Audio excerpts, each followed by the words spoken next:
Bonjour à toutes, bonjour à tous. Nous sommes très heureux de vous retrouver ce dimanche matin pour une nouvelle émission de Sagesse bouddhiste. En ces temps troublés, il est plus que jamais nécessaire de maintenir notre pratique au quotidien, même si cela n'est pas toujours évident dans la bousculade de la vie de tous les jours. Chez soi, à la maison, au travail, en famille, il est pourtant possible d'installer une pratique spirituelle. Cela peut s'effectuer grâce aux rituels, des gestes qui recèlent en eux-mêmes un sens profond et qui donnent également du sens à notre existence. Ils permettent, grâce à la répétition, de mettre notre vie sur des rails sans faire appel à la volonté. Mais concrètement, comment faire? De quelle manière structurer notre journée?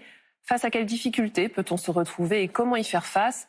Quels rituels peuvent nous aider et pourquoi est-ce si important de les effectuer en conscience? C'est ce que je vous propose de voir avec notre invité. Joshin Basho Sensei, bonjour. Bonjour Aurélie. Alors, vous avez passé plusieurs années à Zuikakuin, temple de la montagne au Japon, dirigé par maître Moriyama. Vous y avez été ordonné en 1986 et reçu le sceau de la transmission en 1990.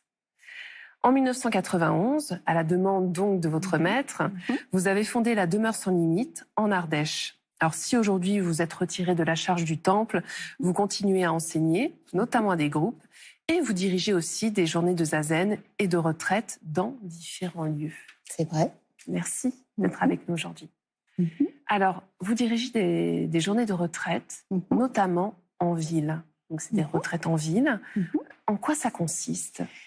Alors, les retraites en ville, c'est devant la constatation que quand on va faire des retraites dans une journée, dans un temple, bon, tout est assez facile parce que c'est structuré, il y a une cloche, on fait quelque chose. Il y a un encadrement autour de nous. Exactement, et puis on est porté par le groupe. Et puis on prend des bonnes résolutions, et quand on rentre chez soi, les bonnes résolutions, elles ont tendance à disparaître assez vite. On voit bien qu'on est surtout maintenant, on est dans une période où on est très bousculé, où Internet, les réseaux sociaux, etc., tout ça prend énormément de temps.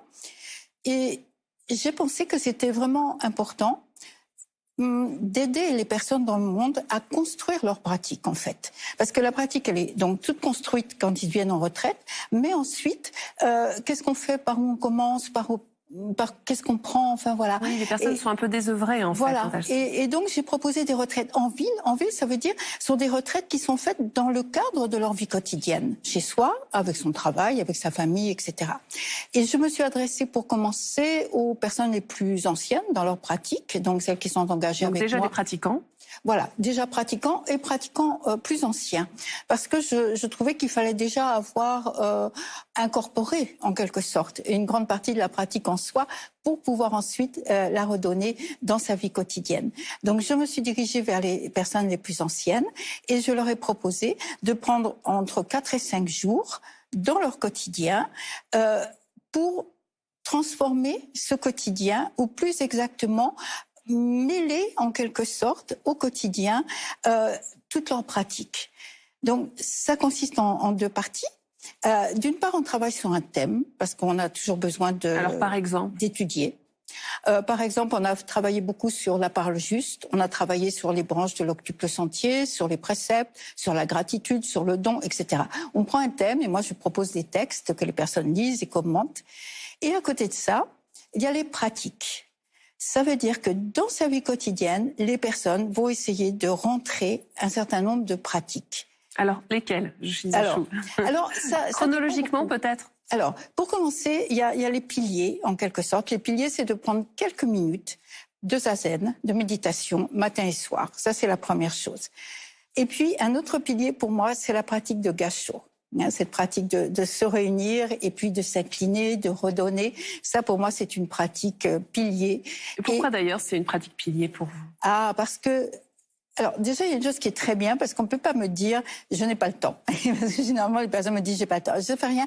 Vous vous mettez devant la fenêtre, vous vous mettez devant une fleur, vous vous mettez devant une représentation de Bouddha, et puis vous joignez les mains. Vous vous réunissez comme ceci. Vous vous réunissez en vous-même, vous vous réunissez avec tous les êtres, et puis vous vous inclinez, ça veut dire que vous allez redonner. Vous voyez, c'est une pratique qui doit se faire en conscience, comme vous l'avez dit. C'est une pratique qui doit se faire dans la présence à soi-même. Et c'est une pratique qui nous ouvre complètement à tout ce qui est, qui casse cette espèce d'enfermement qu'on a, surtout dans le quotidien, où on a tendance à répéter les mêmes pensées, les mêmes gestes. Donc, Zazen et Gasho, ça c'est les premiers piliers en quelque sorte.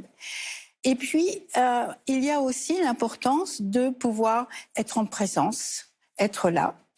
L'importance d'exprimer la gratitude. Oui, c'est très important. Très important. Donc, on va le prendre par plusieurs morceaux. Par exemple, je vais demander aux gens, quand on mange au temple, on mange de façon formelle, ou même quand on mange de façon informelle, on récite des sutras. Bon, on va pas demander aux personnes, quand elles sont dans la cantine ou quand elles sont en restaurant et tout ça, de réciter des sutras. Mais c'est toujours possible, quand vous avez la nourriture devant vous, de vous arrêter un instant et de vous dire, je reçois cette nourriture avec gratitude. Vous le dites en vous-même. Les gens autour, voilà. Et vous commencez le repas d'une façon complètement différente. Vous voyez? Donc, c'est ça, c'est de trouver des petites choses, enfin courtes, faciles à intercaler. Par exemple, la marche en méditation. Oui, alors qu'on peut absolument expérimenter quand on se rend à une réunion. Hein. Exactement, exactement. C'est exactement ça.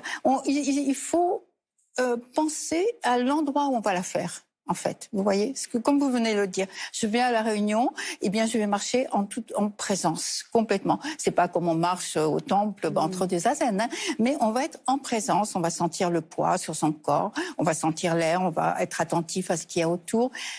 J'ai une de mes étudiantes qui travaille dans un lycée et qui fait ça entre les deux salles de cours. Pendant l'interclasse, entre deux salles de cours, et ça l'aide beaucoup à commencer son cours suivant. Et une autre personne qui a beaucoup de réunions dans son travail se met en zazen comme ceci, sous la table. Et bien sûr, tout de suite, ça change complètement. Oui, parce qu'en fait, on imagine que ça change aussi l'approche de la journée. Voilà. Alors ça, c'est fondamental. Commencer la journée par quelques minutes. Ça peut être que quelques minutes. Vous voyez, ce qui est intéressant, je fais un petit détour. Ce qui est intéressant, c'est que chaque personne va construire sa pratique. En fait, vous leur donnez des pistes. Voilà. Je propose un ensemble de pratiques. Et parce que moi, je ne sais pas comment les gens vivent. Ça dépend de leur environnement, ça dépend du temps qu'ils ont, et ça dépend de leur propre investissement dans la voix. Donc, chaque personne doit construire sa pratique. Elle va peut-être faire 5 minutes de zazen, elle va peut-être faire une demi-heure. Ça sera sa pratique. Et puis ensuite, il y a Gasho. Et là, avec Gasho, on a fait une retraite, par exemple, sur le sourire. Alors, il y a eu beaucoup de débats. Est-ce que le sourire, ça doit être spontané ou bien est-ce qu'on peut décider de sourire? Et à la fin de la retraite, en fait, on était tous d'accord qu'on peut décider de sourire. Et donc, quand on commence le matin, on fait Gasho et puis on sourit devant ce... Moi, je trouve que certaines représentations du Bouddha, quand on les voit, on a envie de sourire en retour, vous voyez? Et ça donne une autre couleur à notre journée. Oui, alors ce que j'entends aussi, et je pense que c'est très important, c'est qu'il y a un temps d'échange aussi entre les différents participants. Le soir, on se retrouve, tous les 2 soirs, on se retrouve. Je prends par petits groupes les participants sur une plateforme.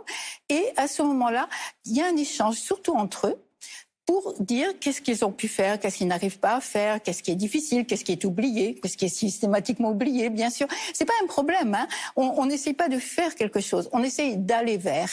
Hein. On essaye de voir. On est toujours sur le chemin.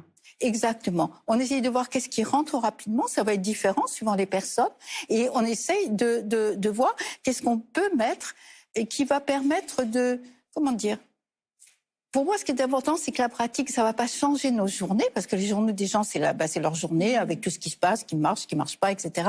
Mais ça va changer notre regard sur la journée. Vous voyez? Et on en revient vraiment à la pratique en conscience de tout, pas juste la marche. Exactement, exactement. Et quand vous commencez votre journée avec un sourire, quand vous commencez votre journée avec un merci, ça c'est moi, j'aime beaucoup les matins, j'aime beaucoup les débuts, j'aime beaucoup. Donc on a travaillé sur le début de la journée, et justement avec un Gasho, avec un sourire, avec Metta, avec le fait de se dire, eh bien voilà, je vais passer cette journée à sourire au plus de personnes possible. Vous voyez, je vais passer cette journée en faisant le vœu là aussi que les personnes que je rencontre pour moi, je fasse attention à mes paroles ou que je donne des paroles bienfaisantes, voilà. Ou bien que mon téléphone, on a fait beaucoup de choses avec le téléphone aussi. Hein. Je fais le vœu de ne donner que des paroles bienveillantes dans mon téléphone aujourd'hui. Vous voyez, ce sont des petites choses, hein, mais qui changent l'approche que nous très avons concret de notre vie. C'est très concret.